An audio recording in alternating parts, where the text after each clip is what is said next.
quiero darle la bienvenida ya a Pedro Donoso, que nos acompaña, analista político. Gracias por estar con nosotros, Pedro, esta mañana en WQ Noticias, aquí en WQ Radio. Bueno, para analizar lo que nos depara esta semana, ¿no? Semana importante, una vez que ya comenzará a tomar forma lo que se firmó la semana pasada, el jueves pasado, y es esta acta de paz que puso fin a la paralización.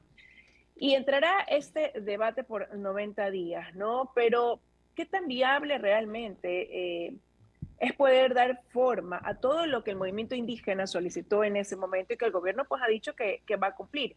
¿Cuáles son las repercusiones que puede traer este trabajo de 3 meses que comenzará este jueves? Buenos días, Liz. Gracias por la invitación. Espero que su salud se mejore. Creo que iniciamos un proceso muy complejo, porque si bien, digamos, esa acta de paz es un instrumento que terminó con la paralización, no terminó con la tensión. Es decir, estamos en un momento muy, muy álgido en donde 90 días, ¿no es cierto? En un periodo de 90 días, todo lo que se diga o lo que no se diga, y lo que se haga y lo que no se haga van a tener incidencia en el futuro, ¿no? Y el problema es que ahorita el conflicto ya no depende de la relación movimiento indígena-gobierno, sino ya entran otros actores como por ejemplo la justicia, ¿no? Entonces, digamos, es necesario entender que en esos 90 días va a haber todo un proceso, ¿no es cierto?, de identificar distintos actores, de identificar finalmente soluciones, porque además yo siento que la sociedad ecuatoriana tiene esta incapacidad de entender que estos conflictos son abstractos, no son concretos. Muchas veces lo entendemos como si fuera un partido de fútbol, buenos contra malos, Lazo contra Isa, ¿no es cierto? Y no, tienen una multiplicidad de dimensiones, es multidimensional, multiactoral, mucho más ahora en este proceso, ¿no? Esperemos que el gobierno entienda que el diálogo no puede ser entendido como un fin, sino como un medio para que tenga una metodología clara, finalmente un cronograma, porque si no tiene una metodología y no pone sobre la mesa las temáticas, va a ser muy complejo que se evite, ¿no es cierto?, una nueva explosión social a futuro y que tengamos que depender de, ¿no es cierto?, otros factores para bajar la tensión, sobre todo en estos 90 días. Ahora, y usted decía, ¿no? Son 90 días de tensión y eso también responde a cómo interpretar lo que, por ejemplo, la CONAIE señalaba en su tweet tras la firma del Acuerdo de Paz. Decía, levantamos la primera etapa del paro nacional y en este tiempo dirigentes indígenas han sido enfáticos en estos días en decir, tenemos derecho a la resistencia y es algo que lo podemos aplicar cuando lo necesitemos y si es que los diálogos no van resultando como esperamos, pues podríamos volver a dar paso a una movilización, a una manifestación. Y no solo el movimiento indígena, ¿no? Es decir, digamos, en el Ecuador el tejido social está tan quebrado, tan roto, ¿no es cierto?, que cualquier explosión social es, digamos, un efecto normal, ¿no? Es decir, estamos viendo, por ejemplo, que ahorita la delincuencia ya vuelve a estar imparable, ¿no es cierto? Hoy a las 6:30 de la mañana Uh -huh. en Quito asaltaron un blindado, es decir, digamos, otra vez, ¿no es cierto?, los condicionantes sociales van a estar sobre la mesa. Por eso no es solo, ¿no es cierto?, en estos 90 días el enfoque de la relación gobierno con AYE, sino cómo el gobierno empieza a emitir políticas públicas para empezar a resolver los problemas estructurales finalmente, ¿no? En un país en donde, de acuerdo a la FAO, 3.4 millones de ecuatorianos no pueden sustentar una dieta saludable, ¿no es cierto? Somos el tercer país más desigual en Latinoamérica, etcétera. Entonces, claro, no es solo lo que el gobierno haga en la cancha de los diálogos, es lo que el gobierno haga en la lógica de gobernar. Ahora, en esa lógica de gobernar, esta semana también se han comenzado ya a anunciar cambios. Se anunció la salida del ministro de Finanzas, Simón Cueva, de la ministra de Salud, Jimena Garzón. De hecho, para esta tarde se prevé que se diga quiénes serán los que se integren en esa cartera de Estado, pero se habla de que serían 5 cambios en total. Digamos, una crisis de gabinete creo que es una jugada inteligente en tanto y en cuanto llegas a la mesa de diálogo como una carta de buena voluntad. También, digamos, quizás, y esto lo planteo como una hipótesis, lanzando un distractor, ¿no? Porque el movimiento indígena lo que pidió fue la cabeza del ministro Carrillo, y lo que puedes hacer es, ya he hecho una crisis de gabinete, estoy sacando a otros ministros, ¿no es cierto?, o una especie de efecto distractor, pero no va a servir de nada una crisis de gabinete si el gobierno no cambia, ¿no es cierto?, su incapacidad de tener una hoja de ruta clara, ¿no? A veces yo sostengo esto, el gobierno creo que no tiene una identidad y le cuesta muchísimo tener una hoja de ruta clara en el ámbito político, ¿no es cierto? ¿Qué es lo que se debe hacer? ¿Qué es lo que no se debe hacer? Es muy difícil ahorita reconocer 5 políticas públicas del gobierno. Entonces, ojalá que la crisis del gabinete venga, ¿no es cierto?, con una capacidad de tener una estrategia para resolver los problemas profundos del país. Pero para dar paso a eso, esas políticas públicas, ¿cuáles deberían ser entonces quizás esos cambios estructurales que tenga que hacer el gobierno, ¿no? Porque durante este tiempo, 18 días de movilización, había quienes mencionaban y decían que el presidente Guillermo Lazo era ingenuamente político, por un lado, que faltaba creatividad política dentro del gobierno, por otro lado, por citar dos ejemplos. Y no solo eso, digamos, también gestión. Yo creo que el más profundo vacío que tiene el gobierno es un vacío de información. Este país no puede seguir sin un censo poblacional, por ejemplo, ¿no? Y todo el mundo va a preguntar, ¿y qué tiene eso de importante? El censo poblacional nos va a decir cómo queda el Ecuador post pandemia, además, porque no es que han pasado 12 años de un tiempo normal, hemos atravesado una pandemia, etcétera. Entonces, sin información es muy difícil gobernar un país que desconoces, ¿no? Más allá, digamos, de los nombres, de la habilidad. Otro tema también interesante es el entendimiento de las metodologías para la gobernanza, ¿no? Es supremamente importante entender eso. Y yo creo que sí, concuerdo que quizás hay una no habilidad política o una no habilidad en la operación política, pero tampoco vemos que no hay gestión. Y eso es grave, porque sumas la falta de gestión con la falta de política, y lo que vimos finalmente en junio es el resultado de eso. Ahora, ¿qué esperar, no? También un replanteamiento en ese plan de gobierno que contenía en un inicio esos ofrecimientos de campaña. Ahora tendrá que girar el direccionamiento. El gobierno ha dicho, después de que concluyó el paro, vamos a tener como prioridad la ruralidad, el campo, pero eso también lo dijo incluso cuando comenzamos a salir de esta pandemia, cuando reconoció que ese trabajo del agro y del campo nos habían sostenido porque nunca nos faltó alimentación, por ejemplo, y eso también lo dijo en su época de campaña. ¿Qué hacer incluso para retomar esa confianza de que ahora sí se va a cumplir y ahora sí esta va a ser la prioridad? Digamos, el Ecuador también es de este país en donde estamos repletos de los qués, ¿no? Y nadie nos explica el cómo. Sabemos que hay que regresar a ver, digamos, la mirada a la ruralidad, ¿no es cierto? 70% de los habitantes de la ruralidad son pobres de acuerdo a cifras oficiales, es decir, ya se sabe el qué.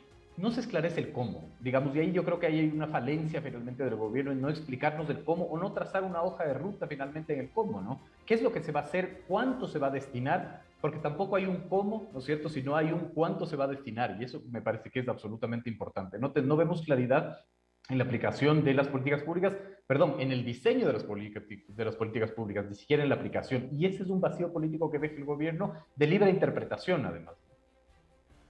Pero, y quizás también esta factura social que pasa, una movilización como esta, donde se hacen más grandes las diferencias, donde nos dividimos al señalar, por ejemplo, es que son las necesidades del movimiento indígena, del movimiento campesino, pero sin reconocer que todos formamos parte de la misma sociedad, ¿no? Donde unos tienen derechos, los otros también, requerimientos unos y los otros, pero terminamos fragmentándonos y dividiéndonos. ¿Cómo recomponer también este resquebrajamiento social que hay? Digamos, el gran problema, o no el gran problema, uno de los grandes problemas profundos que vive el Ecuador, ¿no es cierto? El gabinete estratégico que yo dirijo siempre lo citamos, ¿no es cierto? Es una ecuación de tres ámbitos que siempre a nosotros nos parecen los más preocupantes, ¿no? De acuerdo a perfiles de opinión, cifra de junio, ¿no es cierto?, de inicios de junio, el pesimismo ya llega a unos niveles nunca antes vistos. 9 de cada 10 ecuatorianos se sienten pesimistas del presente. ¿Por qué el estado de ánimo es importante? Porque en una sociedad altamente pesimista tienes menos margen de maniobra para tomar decisiones, y todo es un estallido social. A eso hay que sumarle, por ejemplo, citando esta misma encuesta, solo 1 de cada 10 consultados confía en el Estado.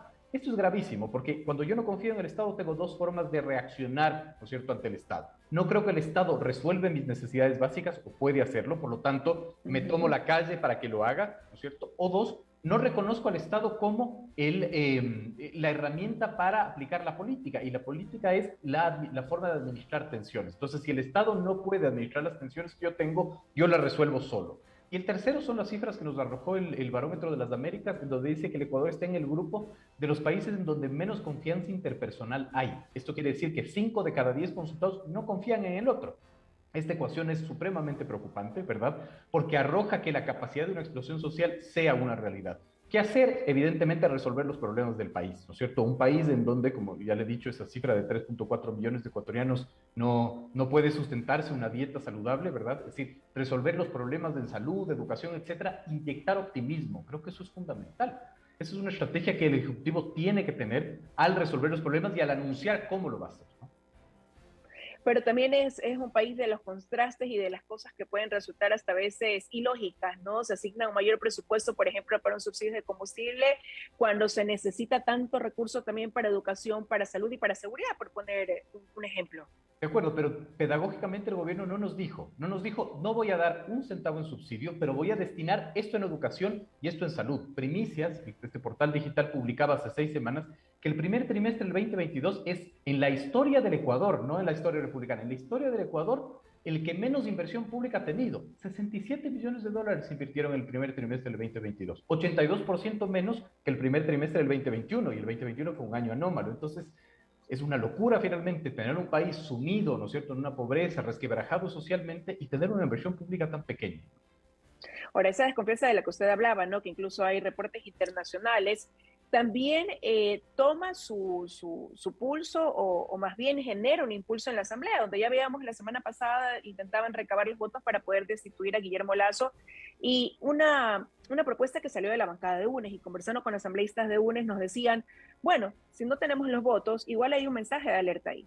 Ya no podremos utilizar la aplicación del artículo 130, pero o cambia el rumbo del gobierno o se tendrá que ir a su casa, y para eso hay otros mecanismos constitucionales, decían, ¿no? Entonces ahí también se genera esa incertidumbre de cómo se va a manejar el gobierno en los 3 años que le quedan por delante en esa relación con el legislativo para poder dar viabilidad a algunos de sus proyectos que sí o sí tendrán que pasar por la Asamblea Nacional.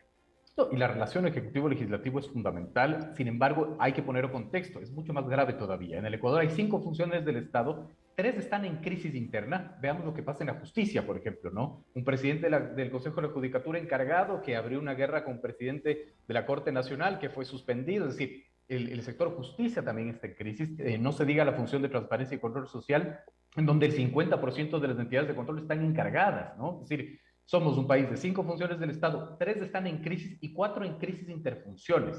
Es decir, somos un país profundamente desinstitucionalizado. Entonces, todas las cifras que di antes más esta realidad lo complejizan, ¿no? Es evidente que el gobierno tiene que mejorar su relación con el legislativo, ¿no es cierto? Es difícil que lo haga cuando tienes un presidente que abre fuego contra absolutamente todos los bloques, ¿no es cierto? Y después recula, pero ya se abre frentes. En ese sentido, yo creo que la muerte cruzada es un escenario a mediano plazo.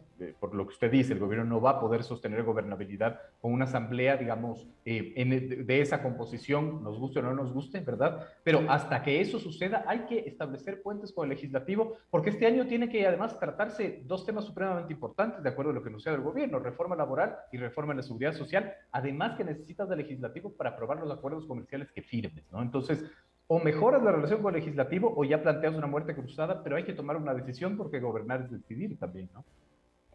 Grandes desafíos y retos que tiene el gobierno por delante, ¿no? Un panorama complicado, y sobre todo porque este ambiente se da en el primer año de gobierno. Lo hemos visto quizás en otros gobiernos cuando se ha dado al final, y también eso que puede marcar para el gobierno del presidente Lazo. Sin duda, digamos, es decir, si esto vimos en el primer año, hay que ver lo que depara, ¿no es cierto? Creo que el gobierno tiene que totalmente establecer un cambio de timón que sí depende del gobierno, pero esa acción también tiene que irradiar en otras esferas del Estado, ¿no? Es decir, tenemos que como sociedad empezar a entender que estos estallidos sociales no vienen de la nada, ¿no es cierto? Que son procesos, ¿no es cierto? Y que tenemos que trabajarlos. Es decir, a mí lo que más me preocupa es que nunca entendimos lo que sucedió en octubre, pero tampoco quisimos ahondar en lo que sucedió en octubre. Y hoy a la vuelta de la esquina nos vemos en igualdad de condiciones, ¿no? Entonces hay que analizar, hay que meter mucha cabeza. Esto involucra, por ejemplo, a la academia, ¿no es cierto?, a las élites culturales, económicas, políticas, élites en el sentido de la toma de decisión. Hay que profundizar y hay que ver lo que está sucediendo, ¿no? Recién sacaba el informe regional del PNUD de Desarrollo Humano del 2021, decía Latinoamérica es una de las regiones donde no somos conscientes de qué tan pobres son los pobres. Y eso también hay que establecer como una evidencia, hay que entender finalmente la situación que vive el país, más allá de las pasiones que puede generar la política. Y con eso regresamos a lo que usted decía al inicio, ¿no? Se necesita información, partir de esa información real de lo que encierra el Ecuador, y también de aprender a escuchar. Es necesario escuchar. Quiero darle las gracias a Pedro Donoso, analista político, por haber estado con nosotros esta mañana en WQ Noticias. Un abrazo, Pedro. Encantado, Luis. Buena semana.